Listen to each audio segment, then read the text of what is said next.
En cette soirée, je voudrais qu'on parle encore d'un thème important.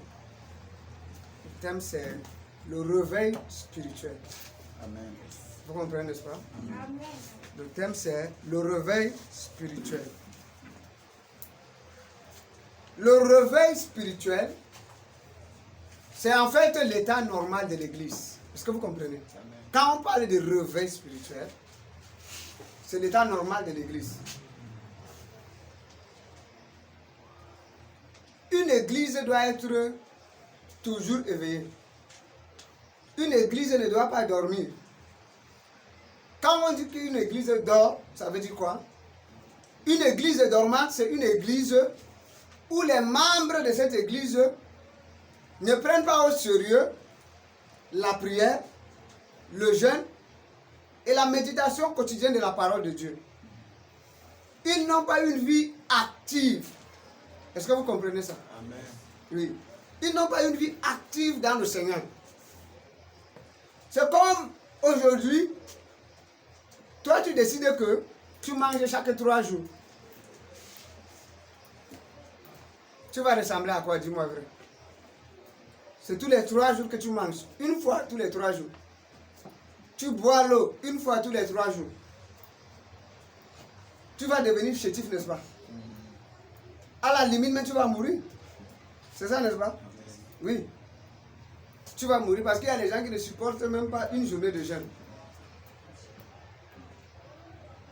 Donc, sur le plan spirituel aussi, si tu passes une journée sans lire ta Bible, tu as dormi affamé.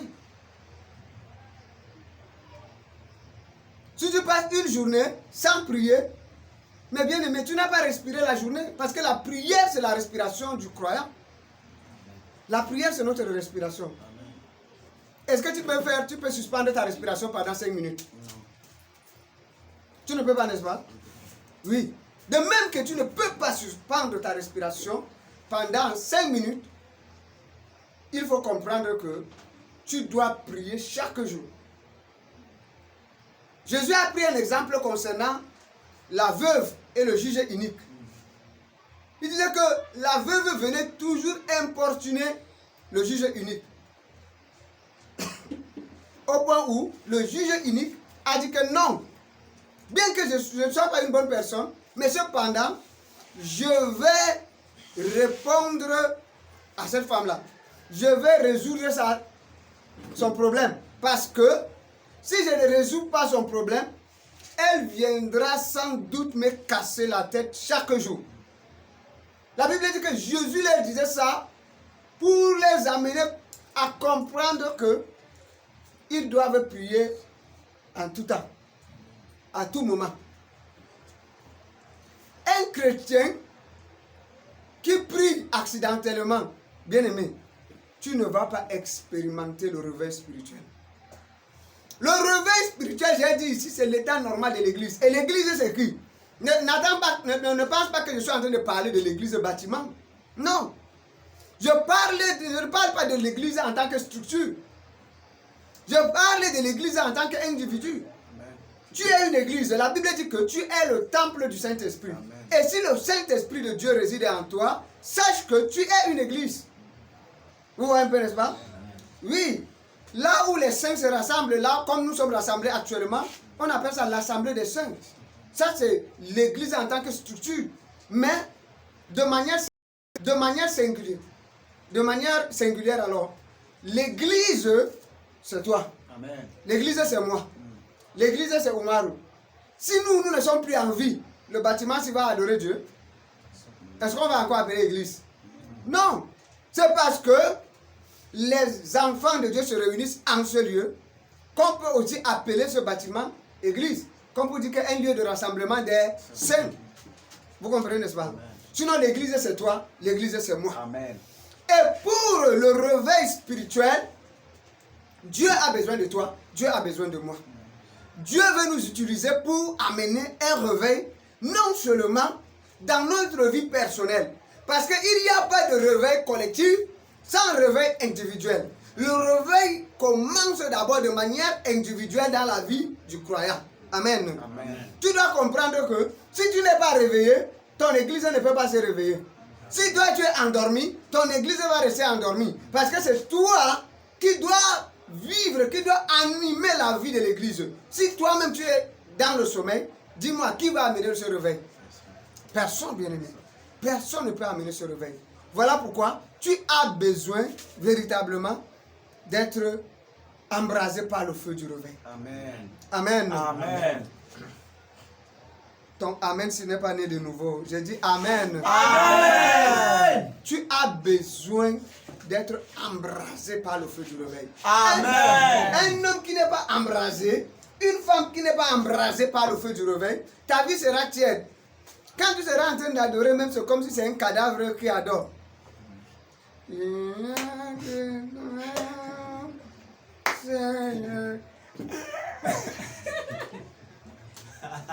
Quand tu vois comme ça, là, sache que c'est quelqu'un qui a une vie tiède. Ça ne va pas.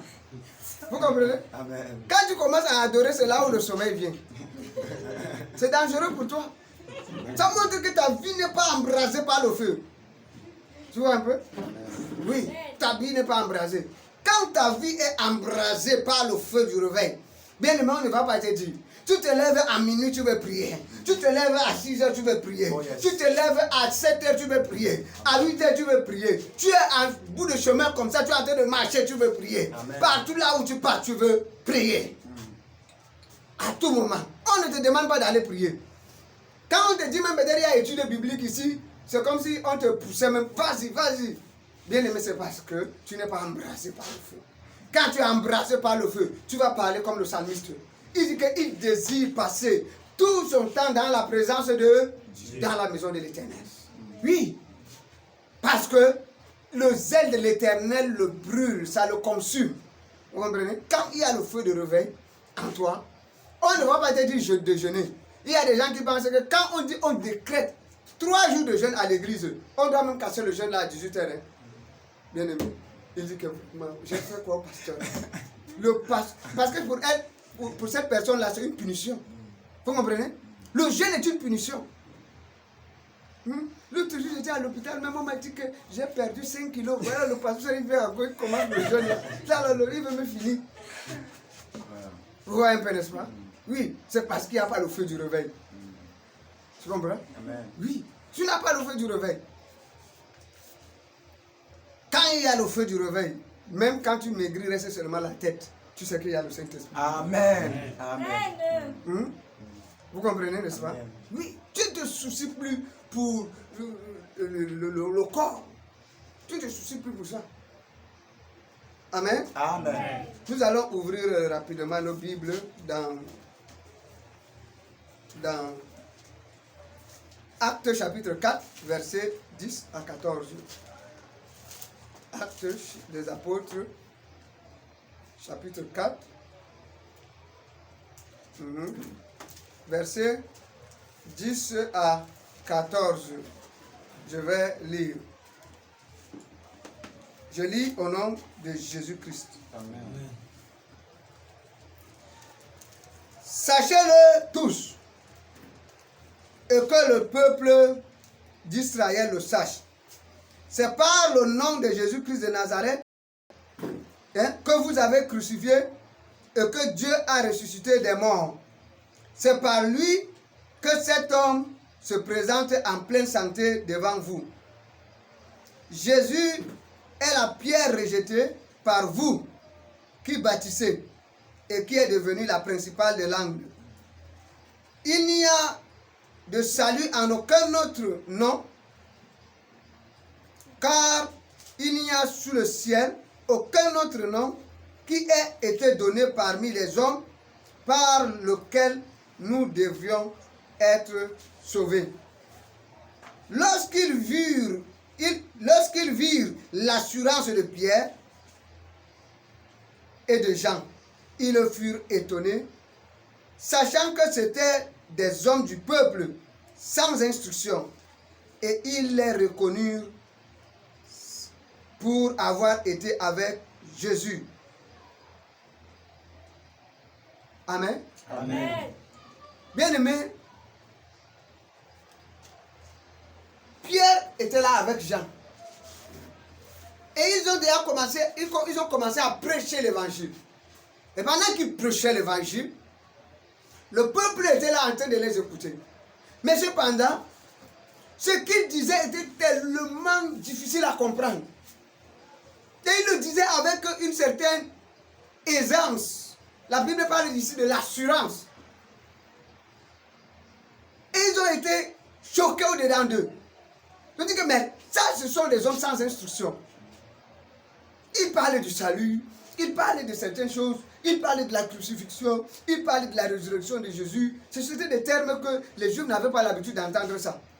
Mais tellement que les 3 ans et demi que les disciples ont passé avec Jésus, ils ont appris un nouveau vocabulaire.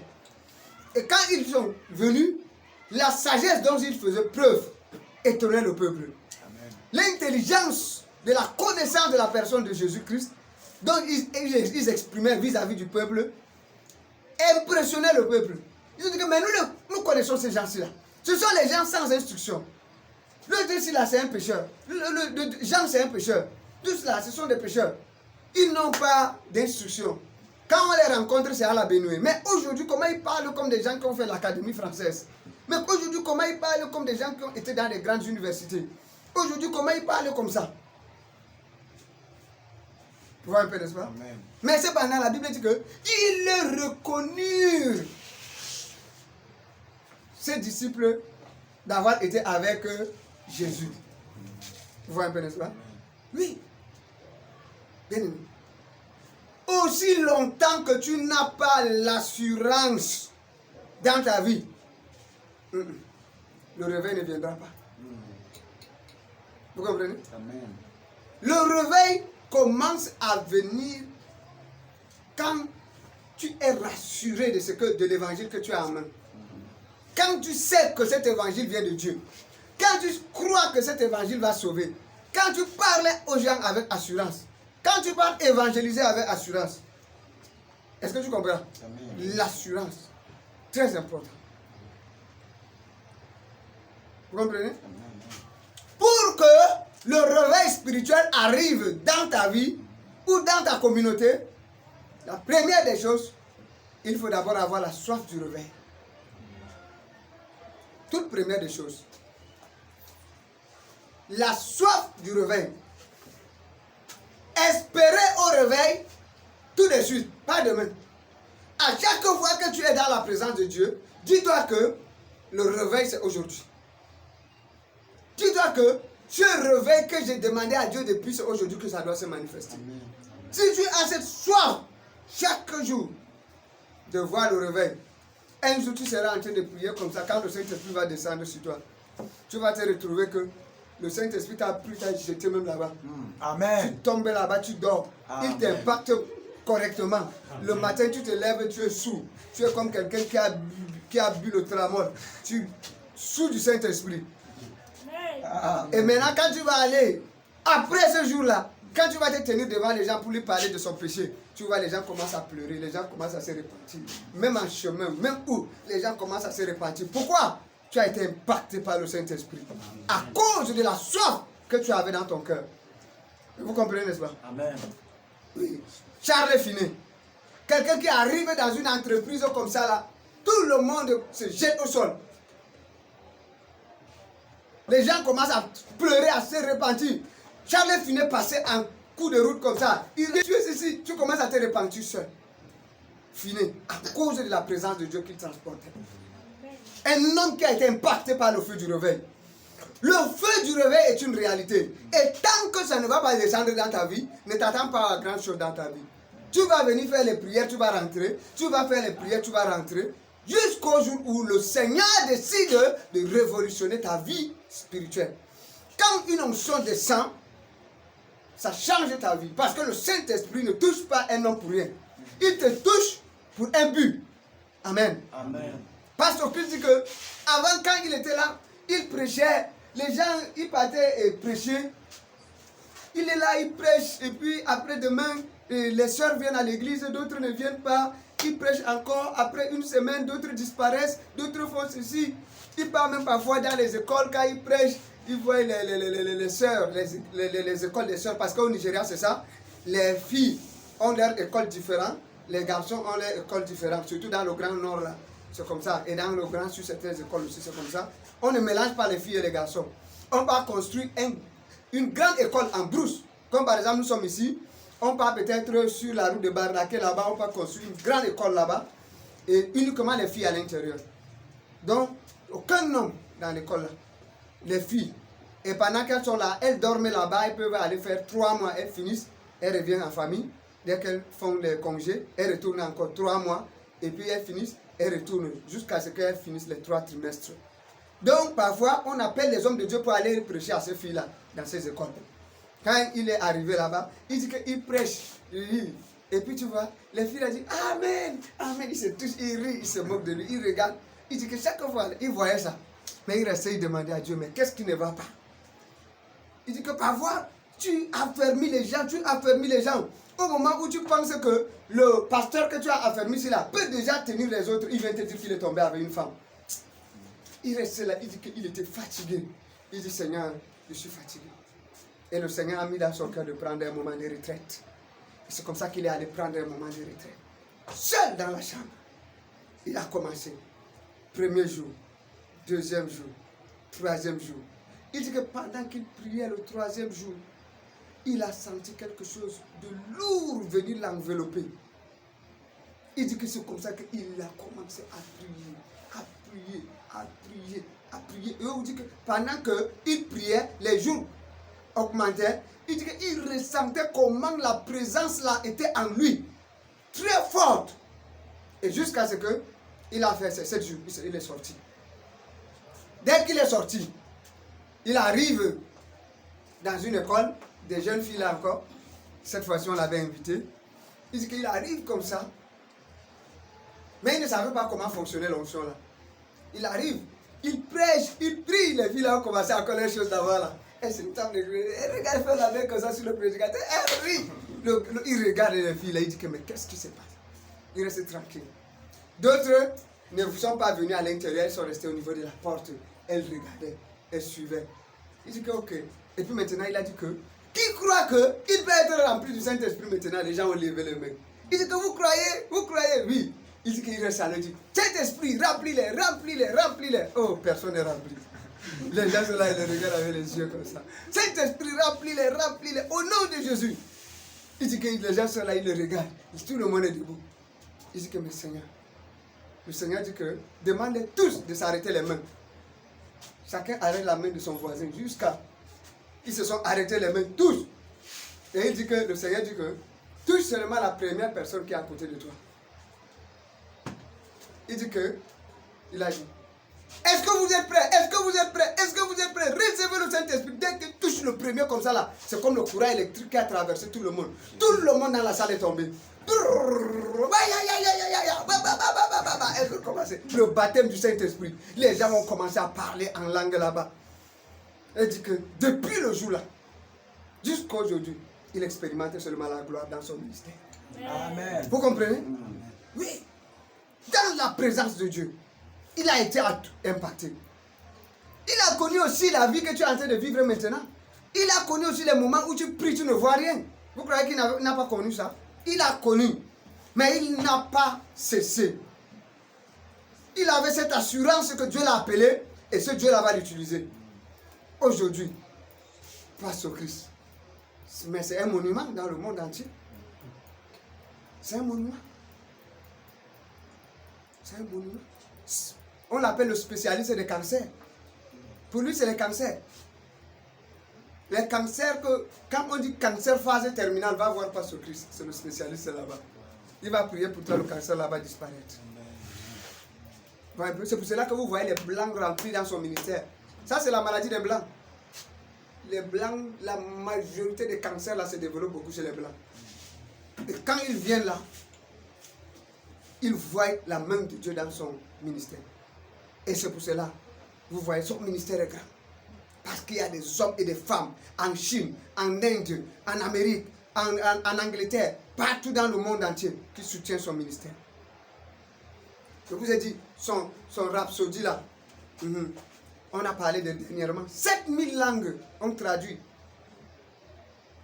Chaque mois, le rhapsodie est traduit en 7000 langues. pouvez imaginer l'impact d'un tel homme. Bien aimé, le réveil spirituel, c'est un impératif. Tu dois passer par le réveil spirituel. Amen. Si le Seigneur ne te réveille pas, ne t'attends pas à aller réveiller les autres. Tu dois être réveillé spirituellement. Ton esprit doit être réveillé spirituellement. Quelqu'un qui ne reçoit jamais les choses de Dieu, sache que ton esprit n'est pas réveillé. Quand ton esprit est éveillé, tu vas voir ce qui va se passer. Chaque fois tu reçois. Chaque fois tu reçois. Permanemment tu reçois. Dieu te parle. Permanemment. Même si tu ne sais pas exactement le problème, mais tu vas sentir quand même qu'il y a un problème ici. Quand ton esprit est éveillé, même si tu ne connais pas exactement le problème, tu sauras que telle personne a un problème. Vous comprenez? Élisée, quand la femme a perdu son enfant, elle est arrivée sur la montagne. Élisée a dit que quoi?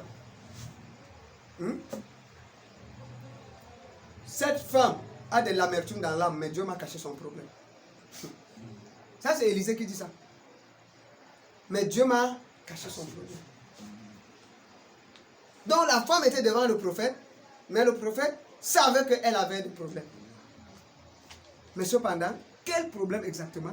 Il ne savait pas. À cause de quoi? De son esprit qui est éveillé.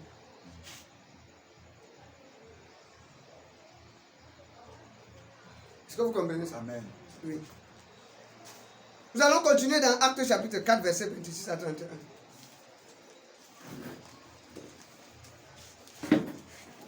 Actes chapitre 4, verset 26 à 31.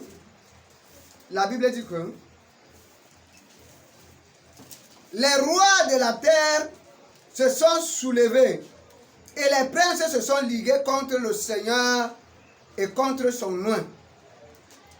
En effet, contre ton Saint-Fils Jésus, que tu as oint, Hérode et Ponce Pilate se sont ligués contre cette ville avec les nations et avec les peuples d'Israël pour faire tout ce que ta main et ton conseil avaient arrêté d'avance. Et maintenant, Seigneur, vois leurs menaces et donne à tes serviteurs d'annoncer ta parole avec une pleine assurance. En étendant ta main pour qu'il se fasse des guérisons, des miracles et des prodiges par le nom de ton Saint-Fils Jésus-Christ. Quand ils eurent prié, le lieu où ils étaient assemblés trembla. Ils furent tous remplis du Saint-Esprit et ils annonçaient la parole de Dieu avec assurance. Amen. Amen. Ils annonçaient la parole de Dieu avec assurance. Mais pourquoi la Bible met l'emphase sur l'assurance? Un homme qui vient te présenter ton évangile, tu viens comme une poule mouillée, tu viens dire à quelqu'un, crois au Seigneur Jésus. Tu bois même le bil comme ça là, pourquoi non? Crois non. Donc lui-même il aura pitié de toi. Parce que tu ne sais pas. Quand tu viens présenter un bon produit à un client, regardez un peu les gars qui font le marketing. Quand il vient présenter un bon produit à un client, il dit déodorant fait à base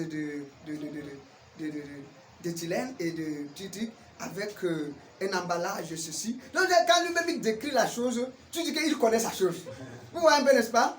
Oui, il dit que oui, avec un parfum doux et ceci, cela. Donc quand il décrit la chose, il finit. Bien aimé, même si tu n'as pas senti l'odeur, tu vas aller acheter. Pourquoi? Parce qu'il t'a présenté avec une assurance son produit. Nous, quand nous partons évangéliser, nous faisons comme les poules mouillées. Nous faisons comme si on a même honte des gens. On a honte de parler de Jésus devant les gens. Bien aimé, c'est ça qui veut que le monde ne voit pas l'assurance en nous. Un peu, n'est-ce pas? Amen. Oui. Le monde ne voit pas d'assurance en nous. Mais quand nous partons pour parler de notre Seigneur Jésus-Christ, allons comme des ministres. Voilà pourquoi même dans ta manière de t'habiller pour aller prêcher l'évangile, il faut être élégant. Yes. Quand tu arrives, le gars te voit même d'abord, il sent que tu es chaud. Yes. Et puis quand il voit ça là, il dit que non. En fait. Mais imagine, tu arrives là-bas, toi-même quand tu es là, tes chaussures m'ont d'abord fait anglais de 90 degrés. Et quand il voit, tu dis que accepte Jésus. Il te dit que, donc tu veux que je devienne comme toi là. Il dit que mon ami, vraiment, c'est triste. Donc, il reste et il te regarde. Il trouvait que tu as un bouton ici rouge, l'autre est bleu, l'autre est orange. Et puis tu lui parlais de Jésus. Mais de quel Jésus parles-tu? Bien aimé. Il va dire que donc, tel que tu me vois en jompa bien habillé comme ça, là, tu veux que je devienne comme toi? Mais c'est un Jésus misérable que tu viens de présenter à ce monsieur. Mais non! Voilà pourquoi quand vous voyez les ambassadeurs aller dans un pays étranger, est-ce que vous savez que dans ce pays, on les traite selon le niveau de vie de ce pays? Vous comprenez? Si aux États-Unis, l'ambassadeur, les gens de maisons que les ambassadeurs restent là-bas, c'est des maisons de au moins 10 millions par mois. Le Cameroun va débourser 10 millions pour qu'on paye la maison de l'ambassadeur là où il est là-bas. Pourquoi? Il doit ressembler aux gens de cette catégorie-là, dans cet état. Oui. La vie d'un ministre au Cameroun peut être même encore moins que la vie d'un ambassadeur du Cameroun aux États-Unis. Vous voyez un peu, n'est-ce pas? Son train de vie. À cause de quoi? Parce que c'est un pays développé. Il faut qu'on élève le standard pour que l'ambassadeur qui sera là-bas ne soit pas aussi stigmatisé. Pour que quand il vient aussi parmi ses collègues pour venir rencontrer aussi certaines autorités, qu'il garde une voiture, qu'on sait que non, ici, là, c'est un ministre aussi, c'est un ministre aussi ici, ou bien ce sont les ambassadeurs aussi aux États-Unis qui conduisent ça. Mais imaginez qu'il vient garer une starlette. Une starlette, il garde, il dit qu'il va me rencontrer. À la porte, je suis sûr que même le vigile va lui dire que non. Moi-même, je n'ai pas le genre de voiture ici. Tu es sûr que tu es ambassadeur? Oui, je suis ambassadeur, mais voilà. Mais monsieur, ambassadeur de quel pays? Quand tu vas dire Cameroun, il va dire ah, ok, on comprend. Vous comprenez? Amen. Parce qu'ils savaient que c'est un pays sous-développé. Quand tu vas dire Cameroun, on va dire ok, ça va. Mais sinon, tu dois ressembler à ton père. La Bible dit que le ciel, les pavés sont en or au ciel. Amen. Vous comprenez? Donc Dieu lui-même, il est dans un luxe insolent. Toi, son enfant, tu es là sale, tu es là toujours comme ça. Vous croyez que les gens vont vous respecter? Vous croyez que les gens vont vous accorder de l'importance? C'est pour cela les chrétiens font pitié. Tout simplement parce qu'on ne connaît pas notre... La Bible dit que nous sommes des ambassadeurs. Un ambassadeur doit refléter son royaume, doit refléter son état, doit refléter son pays. C'est pas ça? Amen. Parce que tu es le représentant du gouvernement à l'extérieur. Tu es le représentant de ton pays à l'extérieur. Quand quelqu'un t'a vu, il a vu le chef de l'État. Est-ce que quand tu t'habilles, quand quelqu'un te voit là, est-ce qu'il a vu Dieu? Quand tu parles là, est-ce que quand quelqu'un te voit là, il a vu Dieu? Au travers de toi. Vous comprenez? Le réveil spirituel nous amène à être véritablement des enfants de Dieu exemplaires sur la terre. Que quand les gens nous voient, ils voient Dieu au travers de nous. Amen. Amen. Oui. Ils voient Dieu au travers de nous.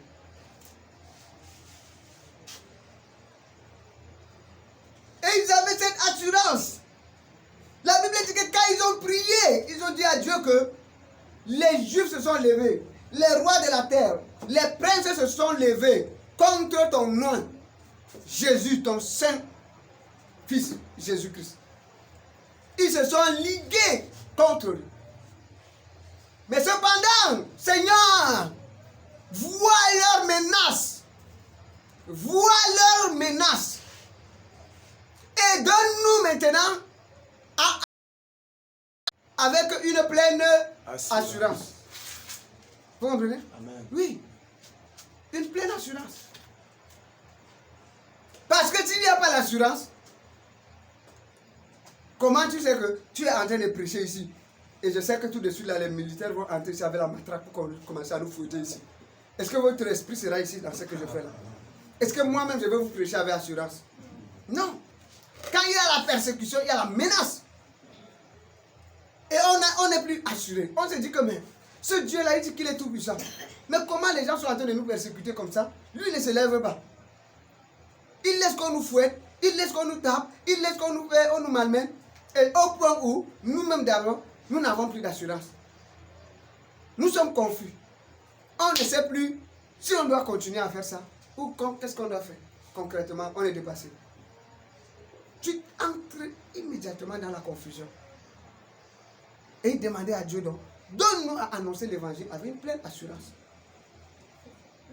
Et la Bible dit que pendant qu'ils ont prié, ils ont demandé à Dieu le lieu où ils étaient tremblants. Et ils furent tous remplis du Saint-Esprit. Amen. Ils ont demandé à Dieu qu'il se fasse par nos mains des signes, des miracles et des prodiges. Ils ont demandé quoi? Les signes. Il n'y a pas de réveil sans les signes, les miracles et les prodiges.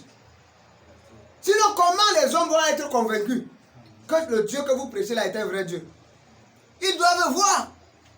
Nous sommes dans un monde où, si un sorcier vient ici démontre, toi tu as la parole de Dieu, tu ne démontres pas, on va croire au sorcier.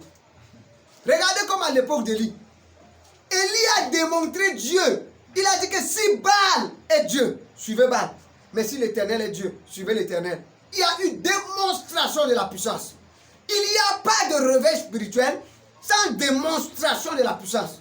C'est la démonstration de la puissance qui va faire savoir aux gens que véritablement votre Dieu est un Dieu vrai.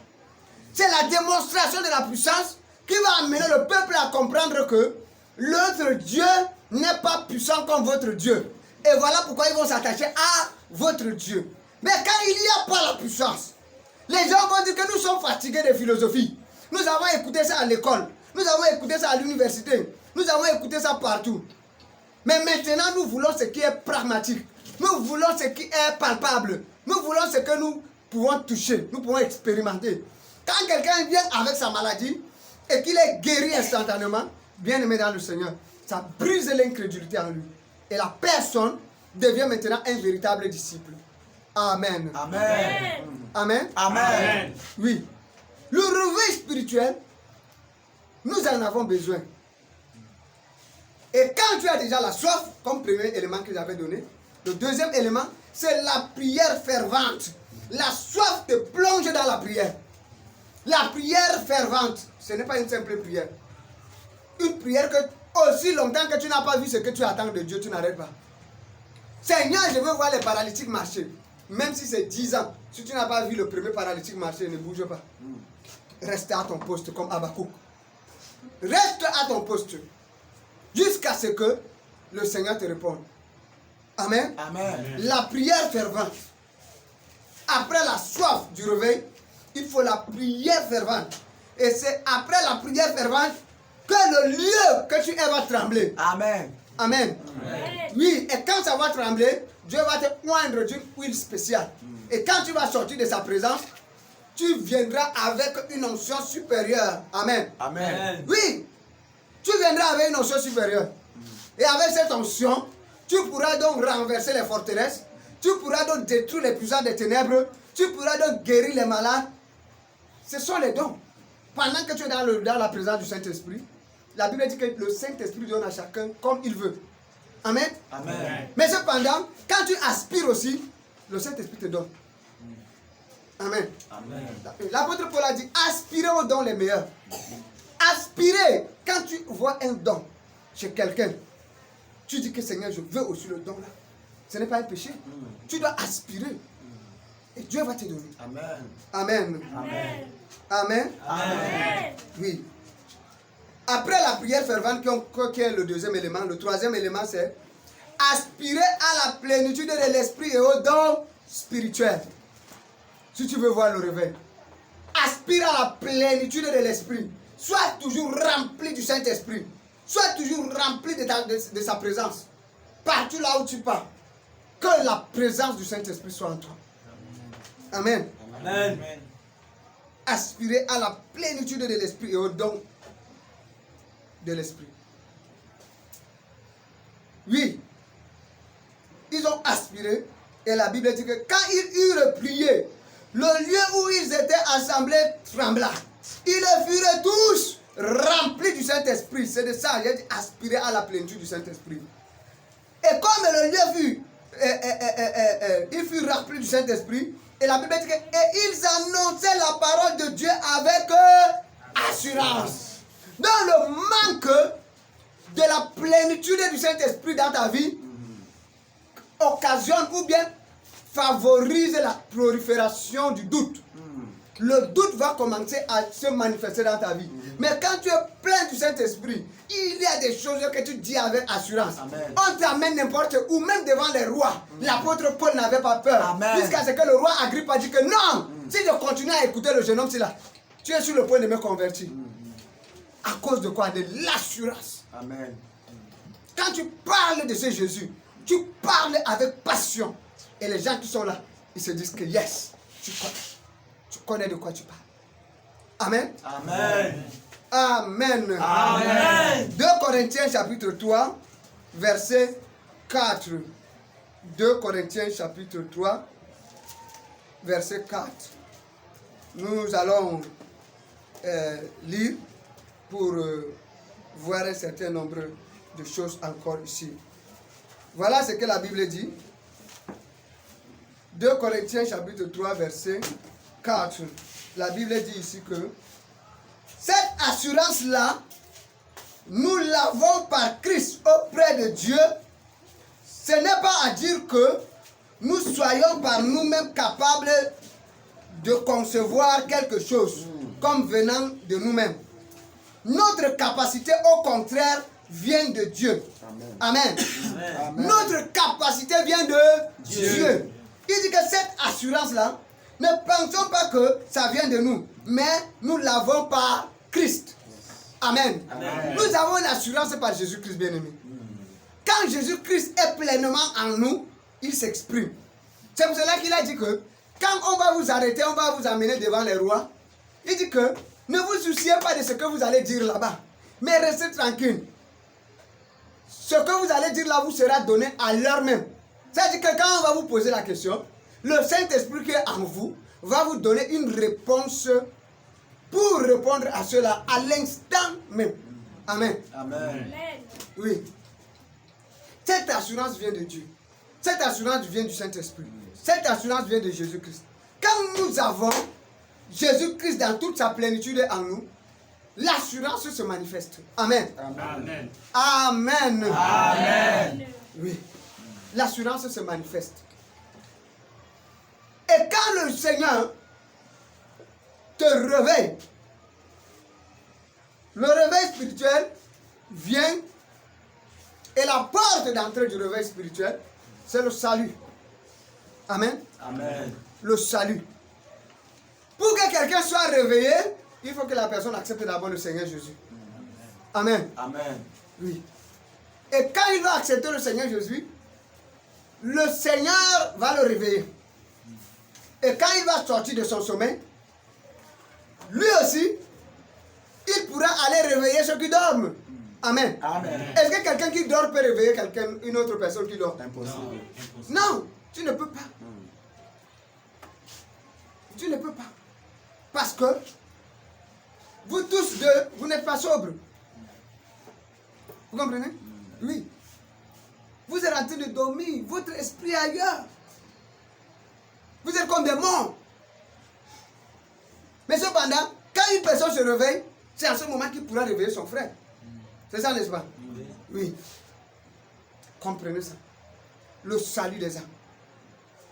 Quand tu as la soif du réveil, tu as déjà prié ardemment, une prière fervente, tu as aspiré à la plénitude du Saint-Esprit et au don de l'Esprit. Si Dieu te donne toutes ces choses-là, c'est pour aller vers quoi? Pour aller rechercher le salut des âmes.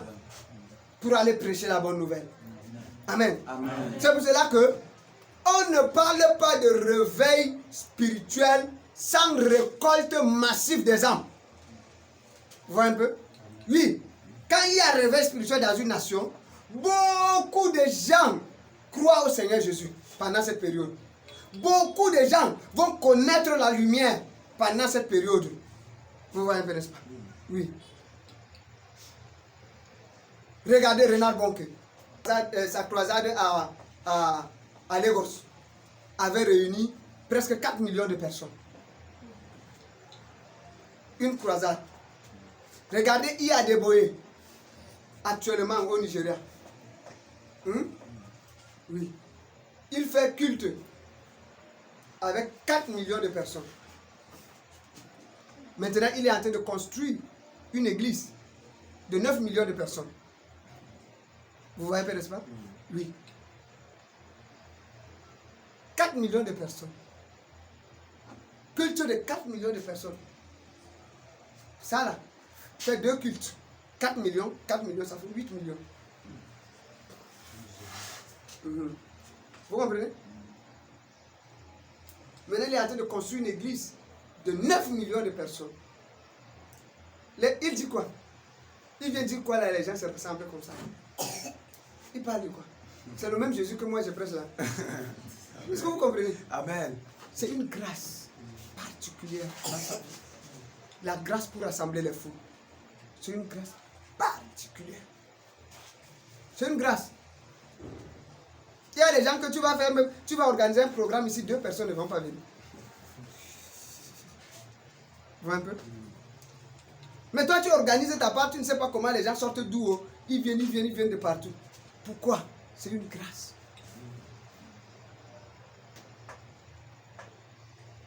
Vous comprenez? Amen. 4 millions de personnes. Que tu fais 4 millions de personnes. Donc, bien aimé, comprenons. Quand il y a un réveil, pourquoi? Parce qu'il porte en lui le feu du réveil. Quand tu portes en toi le feu du réveil, personne ne peut cacher le feu du réveil. Le feu du réveil, c'est comme la lumière, le soleil. La lumière du soleil, personne ne peut cacher la lumière du soleil. Qui va cacher ça? Va un peu. Quelqu'un peut venir. Lui ne te connaît pas, il peut t'insulter. Mais cependant, quelqu'un d'autre qui te connaît, il est venu. Tu as prié pour lui, le cancer a disparu. Ah. La personne là qui t'insulte là va faire comment pour convaincre l'autre ici là que tu es un fou? Je ne sais pas. Il va faire comment? Par quelle alchimie il va passer pour convaincre l'autre que le cancer a disparu là, que tu es un faux homme de Dieu? Dites-moi. Ils vont même bagarrer à la limite. Vous voyez un peu?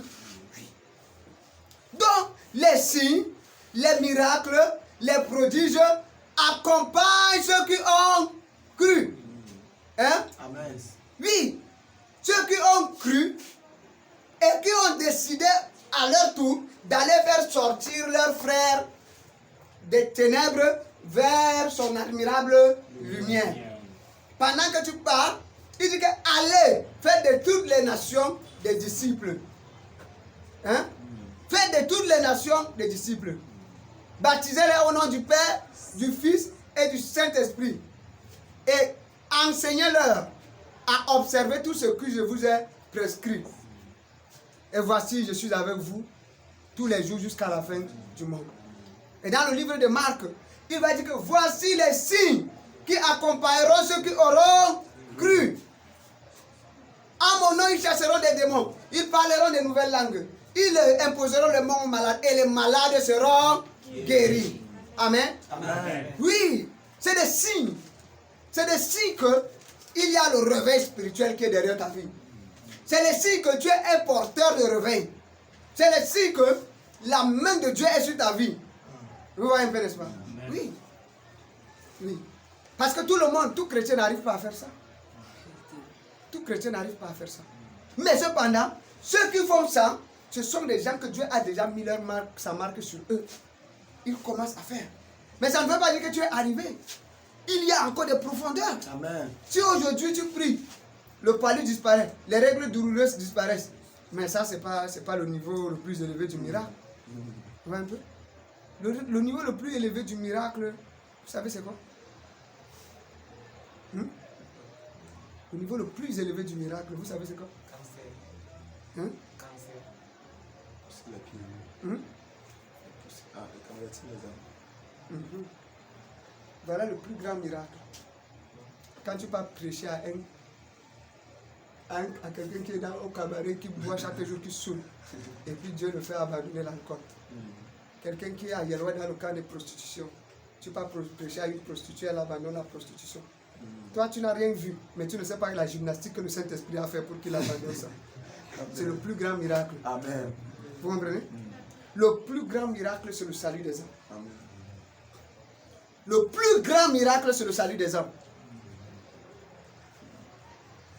C'est pour cela que quand un homme a la compassion des âmes, oui, il a la compassion des âmes, vous allez voir, les miracles vont le suivre. Amen. Je vous dis, Viviane, je rassemble 100 personnes aujourd'hui, je te donne le micro, tu commences à prêcher. Demain, je rassemble 500, je te donne le micro. Après demain, quand tu vas commencer à prêcher à 500 personnes, toi-même tu vas voir l'onction de 500 personnes va descendre sur toi. Amen. Amen. Il y a des choses que nous ne manifestons pas tout simplement parce qu'il n'y a pas assez de besoins. Vous voyez un peu, n'est-ce pas? Oui. Est-ce que tu peux enlever 10 000 par mois, tu donnes à un enfant de la cible? Voilà. Donc Dieu voit, il se rend compte que nous sommes encore petits pour qu'il relâche une certaine onction là sur nous. Mais le jour où les gens vont remplir ici, jusqu'à être dehors, vous allez voir, tu prononces une parole ici, là, tu vois un paralytique qui marche là-bas. Amen. Amen. Amen. Oui. Ça vient en fonction du peuple. Quand le peuple s'agrandit, il y a des choses que Dieu commence à faire aussi. Parce qu'il sait que toi seul, tu ne peux plus porter le fardeau de ce peuple. Dieu se déploie encore de manière surnaturelle. Amen. Amen. Amen. Oui, bien aimé. Voilà les 4 points que nous avons cités. Je vais rappeler rapidement. Nous avons dit qu'il y a la soif du réveil. C'est ça le premier point, n'est-ce pas? Amen. Pour qu'un réveil spirituel vienne, il faut premièrement la soif du réveil. Et il y a la deuxième des choses, il faut la prière fervente. Le troisième point, c'est qu'il faut aspirer à la plénitude de l'esprit et au don de l'esprit.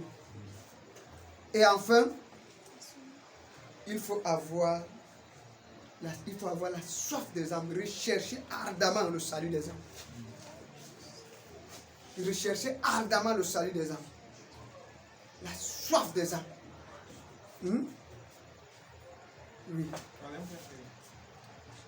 Aspirer à la plénitude de l'esprit et au don de l'esprit. Amen. Amen. Oui. Tu dois être plein spirituellement. Amen. Amen. Rechercher le salut des âmes. Amen. Amen. Bien aimé, mon message va s'arrêter à ce niveau. Et je voudrais véritablement que nous comprenions ça. Amen. Mais nous allons terminer rapidement avec Ephésiens chapitre 6, verset 19 à 20 pour clôturer mon message. Ephésiens chapitre 6, verset 19 à 20. Voilà ce que la Bible dit. Ça, c'est l'apôtre Paul qui parle. Il dit, priez pour moi, afin qu'il me soit donné, quand j'ouvre la bouche, de faire connaître hardiment et librement le mystère de l'évangile pour lequel je suis ambassadeur dans la chaîne. Et que j'en parle avec assurance, comme je dois en parler. Amen. Amen. Amen. Amen. L'apôtre Paul demande aux Éphésiens de prier, à l'église d'Éphèse de prier pour lui. Il dit que on doit prier pour lui pour quelle raison? Pour qu'il lui soit donné la capacité, quand il ouvre la bouche, de faire connaître hardiment et librement le mystère de l'évangile. Amen. Amen. Est-ce que dans la vie de l'apôtre Paul, il n'a pas manifesté ça? Il a manifesté ça. Hein? Et il a dit la deuxième des choses, afin qu'il parle avec assurance. Comme il doit parler. Amen. Amen. Il doit parler avec assurance.